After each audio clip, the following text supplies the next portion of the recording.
On My Mind. Season 2, number 7. Good day, everybody. First, let me say, to the creator of all things known and unknown, we love you and we praise you. We know you are the divine and the only one true God, because you have created everything that's known and unknown. We serve you, we love you, we praise you. We surrender all to you, Victor. Well, everybody, I had a hard time uploading last week's What's on My Mind on Facebook, because Facebook only do anything less than 30 minutes. Once you go over 30 minutes, it's just a hard way to upload it. It could be my phone, it could be my service, whatever the case may be. Anytime I go over 30 minutes, I have a hard time. So I got to shorten them up or divide them up or whatever. So the first thing I want to say is, next week, I am going to have Dr. Gwendolyn Weeks with me. A great, great woman of God. A great person of knowledge, love, kindness. And to me, she's my favorite sister. Actually, she is my baby sister. I had to go fend for her all my life. But she is my biggest supporter. She's my baby sister. She's like my big sister, like my mom's, my confidant, my pastor, my teacher. She got so many hats, and she means so much to me. And I want to show you, this is a book that she have written, and is on Amazon. And the book, I say penny pinchers, but it's penny picker-upper. But what the book deal with is concepts of how to set your life up for success in loving our one and true God. It helps divine and help you to understand the principles. When you serve God, I don't care what domination or whatever, but when you serve God, it brings to you long life and prosperity. So this adds to your life existence. This adds to the quality of your life. This bring you joy and happiness and quietness in your house. So she will be on with us next week, and we'll be talking on the topic of who is God to me, and she's going to talk to who God is to her. We also going to talk how to access God and what is God's name. That's the topic we be dealing with. So let your friends know, let everybody know that next week is going to be powerful, powerful, powerful.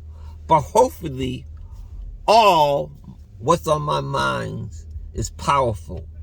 I hope that all What's on My Mind brings something to the table. Okay? And I'm hoping that you all put down in the comment sections any things that you think could be better. Anything. Any type of conversation, I welcome it. Also, I'll save that for next week. There's something else I want to say, but it's a little too early. So what's on my mind today? I'm just going to try to tie up some loose knots. So last week, when I was talking about nigga please and nigga lover, Actually, nigga lover, nigga please. I was talking about Harry and his brother, Charles.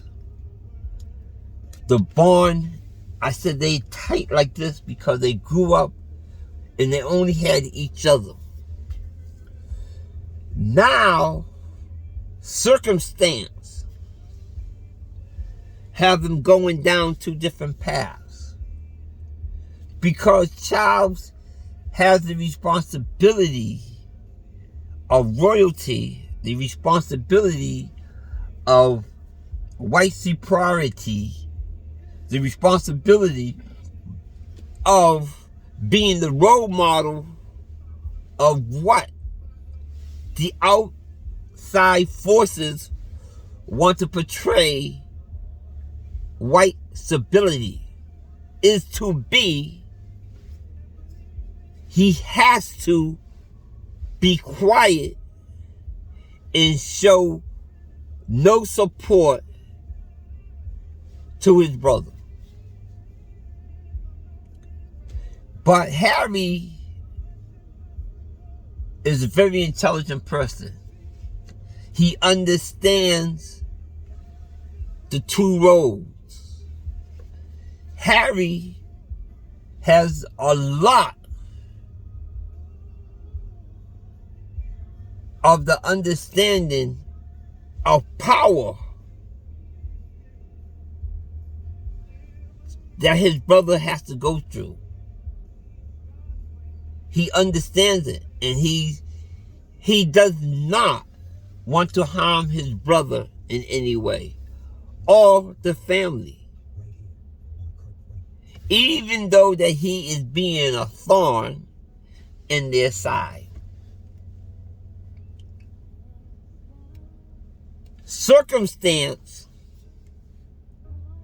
is bending him and Megan a close and strong bond. And I truly hope that they'll make it. Going on to the next topic I want to tighten up. Be woke. Be alert. Understand the game. We have to know who we are. We have to understand all circumstance around us. Once we understand who we are, we can understand circumstances around us. We can develop a strategy for our kids, grandkids, and great-great-grandkids. Our lives are already over.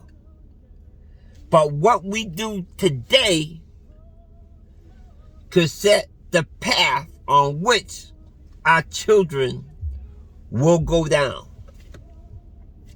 That's our number one priority. So now it's us to understand what we are seeing.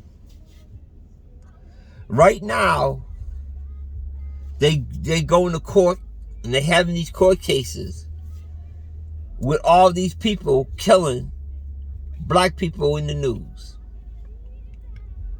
Because they are putting so much confusion and nonsense in the air, we're not hearing what's going on the trial. I'm in the Northeast, and I'm not hearing what's going on in Minnesota. Not hearing it. I know that they're going through collecting the jury, but I'm not hearing the facts of what's going out. It might be in the news regional, but it's not in the news national, and I'm 100% sure it's not in the news global. That's how they are controlling the narrative and the story.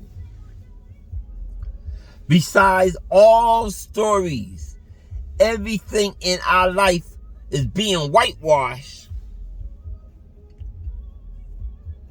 they control the narrative. Now just think about this. Peep this. If BET, Black Entertainment Network, or Black TV, or whatever it is, if it was still owned by a black person, we would have access to the news of today. Because we do not own any type of communications, we only spoon-fed what they want us to hear, know, and judge our lives by. It is very important to black people of wealth. Remember, wealth equals power. If you have wealth, and I can't tell you how or what to do with your money, obviously, you know more than me because you have wealth, you develop wealth. I have not. But we need to own a line of communication, which everybody want to talk about Bill Cosby. Bill Cosby, I already said in one of my other What's on My Mind, was set up only because he was on the way to buy NBC. They had to destroy his reputation because he was the American dad. Everybody loved Bill Cosby, black and white. He's going to buy a news station. They killed his son. And they told him, you take these charges or we're going to kill your wife and your daughters and your family. Can I prove that? No. But that's why he acted the way he did. He did not fight 100% fight for his freedom because he was protecting not his life. I'm sure his loved one's life. Because they're already shown that they will kill his only son. That's what it is. That's what it is. Destroy a man. Women, after 40 years, 35 years, want to come out and accuse somebody. Nonsense.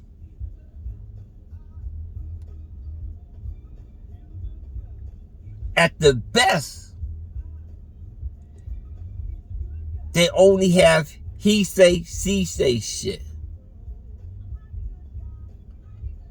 It was an unknown pressure on Bill to say whatever he said.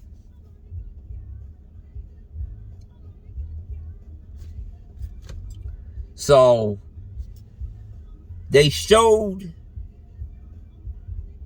gave one example to people of wealth and power, if you're black, what they will do to you.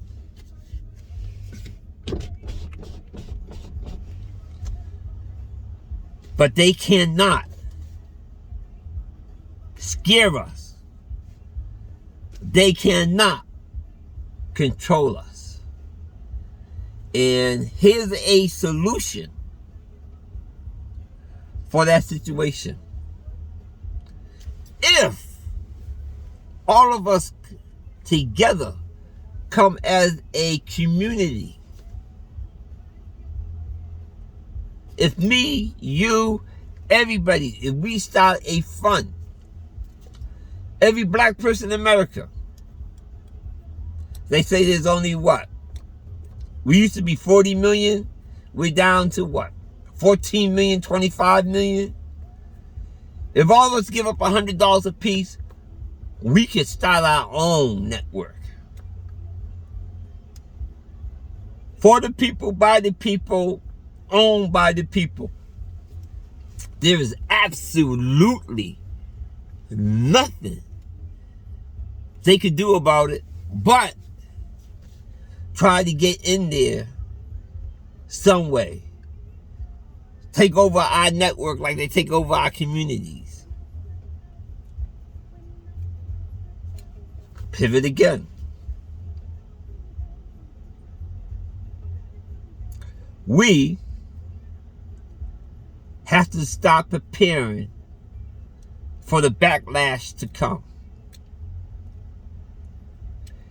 Know your community.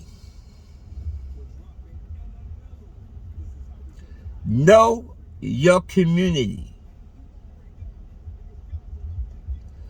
Know how the power come in your community, how the power leave. Know all the access roads in your community, all the access roads out your community. If your community is going to be stormed and rushed by 10,000, 20,000 white men, how would they get into your community? How would they leave? Where are your strongholds? Where are the weak holds at? Know your community. I, at one time, lived a different lifestyle. And I used to say, it's easy to come into my house, but it's hard as hell to leave. I cannot stop you from breaking into my house, but I sure can most definitely stop you from leaving. That was my philosophy. And I never had a problem because everybody knew how crazy I was, and I wasn't scared. Know your community, because right now, principalities are fighting for the right to kill you without recommend.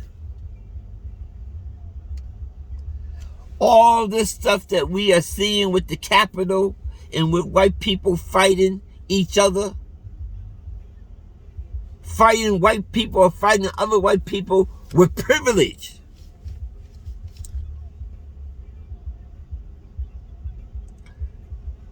We understand what you're seeing. The Capitol. Black Lives Matters. Antifa. I don't know who the hell is Antifa. I have no idea. They keep talking about this Antifa. I live in the black community and I'm black. And I believe I'm woke. I never heard about no Antifa. Antifa is a bunch of white people do whatever they doing. Don't have nothing to do with black people. But anyway, when Black Lives Matter walk a peaceful walk the Capitol, the military, the Capitol Police, the state police, the local police, they was all there armed with AR-15 guns, ready to use them. But when white people walk up there, they might have had guns. They didn't use them. They hit them with clubs, flagpoles, threw fire extinguishers at them, sprayed them with some bear spray, but they don't know what type of chemical. They took it. They refuse to spill white blood. Understand the message in that.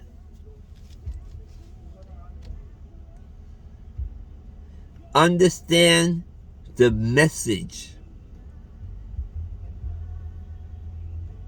How we treat white people, how we treat black people. Everything done with a message.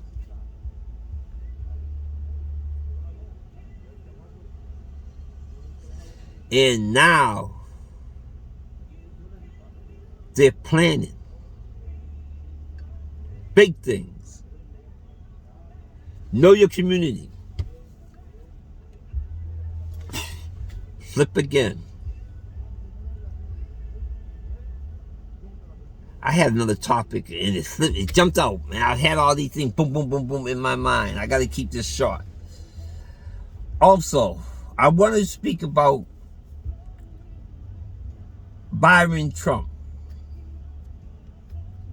But I'm going to say that to next week when I have Dr. Weeks here. So, this week I just want to say, let's be woke. Let us keep our eyes on the trials. Because I'm not even hearing nothing about that little white guy that went in during the march talking about he came to protect stores and he shot the 3 people. I'm not hearing about his tribe. I'm not hearing nothing. All these white guys that have killed black people, you understand that the powers to be are scared to convict them. They're not going to convict them. They can't. Especially right now with the way things are. Because they refuse to kill white people, which they're going to have to, or let them loose in our community. That's the only 2 choices they have. The government 2 choices are we going to kill white people, which they're not, or allow them to run rampant and killing black people? That's their 2 choices. And the government have never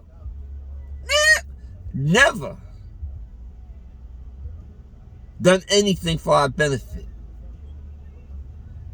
And they have a series on TV right now called Lincoln. Lincoln didn't free the slaves. That was not his intent.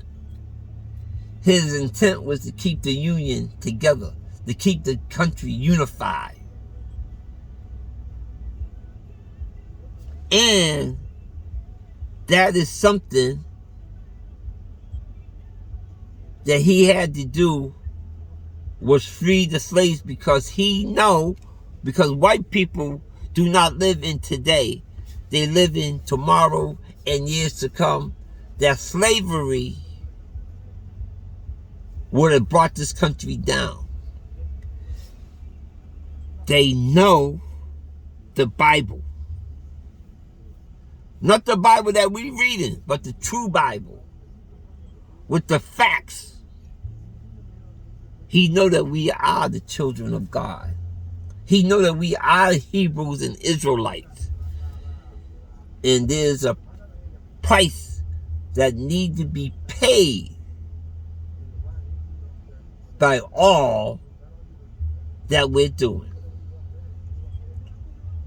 There is no explanation, but all hurricanes from Africa to America follow the slave route that the slave trips took to get here. That's the same way these hurricanes that are destroying America is traveling. The hundreds of millions, the tens of million people they threw in the sea, their souls, their essence is and will be always powering up the energy to these storms that's coming to America. So let me end right here because I don't want to go too long. But let me say again, next week on What's on My Mind is going to be powerful. Next week, the Honorable Dr. Bishop Gwendolyn Jay Weeks, will be here with us. Our topic is, who is God? What is God to me? And what is his name? Hard questions I will be giving the Honorable Dr. Weeks. Because I always say, it's time for us to know who we are. If we don't know who we are, we cannot serve God. We cannot honor God. Because we are God's children. That's who we are. Until we know that we are the chosen ones, until we know who we are, we cannot. You cannot do something that you don't know. So Dr. Weeks will be here with us next week. And that's what's on my mind. See you all next week.